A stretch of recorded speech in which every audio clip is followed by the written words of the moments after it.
नमस्कार बंधुरा, आशा करी आपनारा सकलेई भालो आछेन। अन्नपूर्णा पुजो गेल, तो ये अन्नपूर्णा पुजो निये एकटी विशेष कथा बा काहिनी आपनादेर सामने शेयर करब। आशा करी आपनादेर भालो लागबे। श्री श्री माँ के स्मरण करले यदि प्रार्थना करें तार सामने ताहलेई किन्तु सकल अभाव दूर हये जाबे।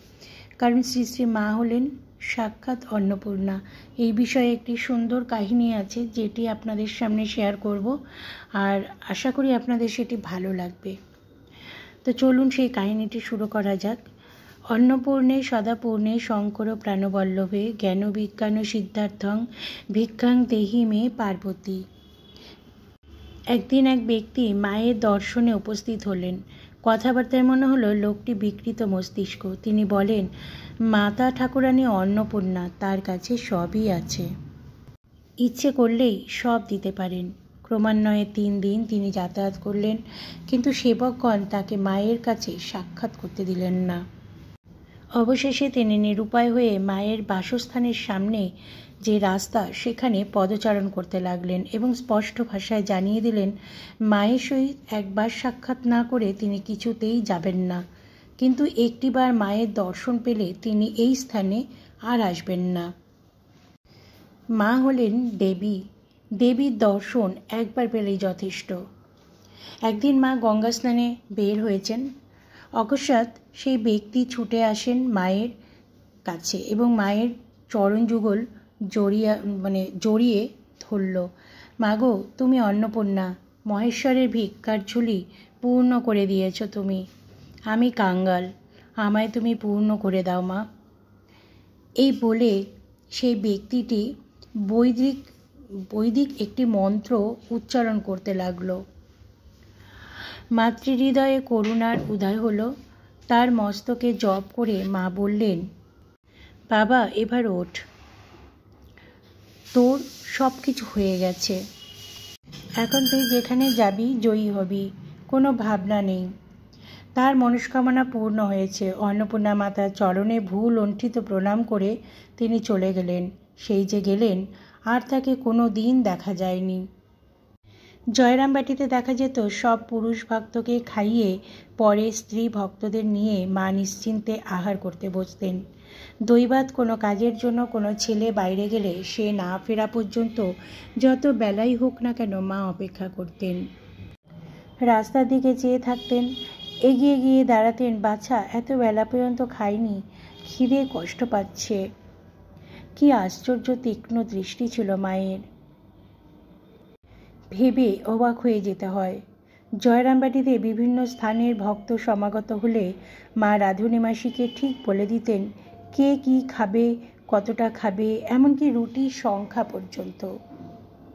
তাই মায়ের বাড়িতে মায়ের কাছে খেয়ে ছেলে মেয়েদের এত তৃপ্তি। ঠাকুরের কথায় মা ঠিক জানে কোন ছেলের কি পেটে সয়। 28শে সেপ্টেম্বর 1898।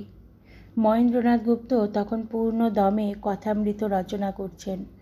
এক রাতে স্বপ্ন দেখলেন শ্রী শ্রী মা দেবী অন্নপূর্ণার ভূমিকায় সমাসীন। শ্রী শ্রী মায়ের প্রসন্ন উজ্জ্বল মূর্তি। মায়ের মুখের বাম পাশ দেখা যাচ্ছে অনেকটা প্রসন্ন মামার মুখের আদল, কিন্তু গৌরবর্ণ। যে যা প্রার্থনা করছে তাকে তাই দান করছেন শ্রী শ্রী মা। কেউ বা ওষুধ চাইছে, মা তাও দিচ্ছেন। কামারপুকুর গ্রামে সাগরের মা একবার শ্রী মাকে অসুস্থ দেখে খুব সেবা করেছিলেন। মা সেবায় সন্তুষ্ট হয়ে বললেন, তোর মোটা ভাত কাপড়ের কোনো দিন কষ্ট হবে না। বাস্তবিকেই ওই হতদরিদ্র মেয়েটির কোনো দিন ভাত কাপড়ের অভাব হয়নি।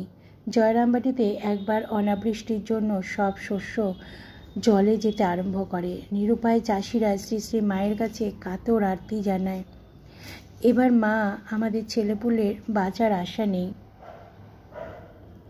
সকলেই না খেতে পেয়ে মরে যাবে। দুঃখীর চিরব্যথী মা তৎক্ষণাৎ খেতে গিয়ে দাঁড়ালেন, প্রার্থনা জানালেন। সেই রাতের মায়ের কৃপায় প্রচুর বৃষ্টিপাত হলো। সেবারে এমন ফসল হলো বহু বছর যা হয়নি। জয়রামবাটিতে মায়ের বাড়িতে মা প্রথম থেকে শেষ পর্যন্ত খাওয়ার সামনে বসে থেকে দেখতেন আসন পাতা জল সব যেন ঠিকমতো হয়। পরিষ্কার পরিচ্ছন্ন, গ্লাসে জল যেন কম বেশি না হয়, পাতা যেন ঠিক আসনের মাঝখানে থাকে, আসনগুলি ঘন হবে না, দূরেও থাকবে না, সমান সমান ফাঁক থাকবে। ছেলেদের একটু দেরি হচ্ছে, হাতের কাজ শেষ না করে আসতে পারছে না। মা পাতা আগলে বসে আঁচল দিয়ে মাছি তাড়াচ্ছেন। ছেলেরা খাচ্ছে, মায়ের চোখে মুখে কি গভীর আনন্দের প্রকাশ। সুমধুর স্বরে ছেলেদের জিজ্ঞাসা করছেন, কেমন হয়েছে? কারো পাতে ভাত নেই, কারো বা ডাল কম, কার কিসের রুচি দেখে শুনে বলে কয়ে পেট ভরে খাওয়াচ্ছেন। একবার পূর্ববঙ্গে সোনারগাঁয় উৎসব ভাণ্ডারে দ্রব্য সম্ভারের আয়োজন দেখে খুব সন্তোষ প্রকাশ করে জনৈক মুখ্য উদ্যোক্তাকে স্বামী প্রেমানন্দজি বলেন, দেখো, যদি কখনো তোমাদের আয়োজিত দ্রব্যাদি কম হবে বলে আশঙ্কা করছি, তবে একটা কাজ করো তোমরা। যখনই কোনো খাবারের কম পড়ার আশঙ্কা থাকবে তখনই শ্রী শ্রী মাকে স্মরণ করে প্রার্থনা করলেই সকল অভাব দূর হয়ে যাবে। শ্রী শ্রী মা হলেন সাক্ষাৎ অন্নপূর্ণা। তিনি যে শতরূপে সারদা, তিনি মা জগদ্ধাত্রী, তিনি মা অন্নপূর্ণা, মা দুর্গা।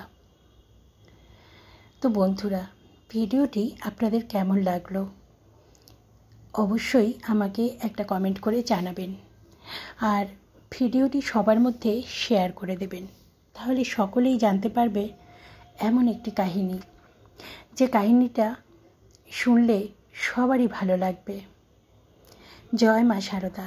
কমেন্ট বক্সে লিখবেন জয় মা শারদা।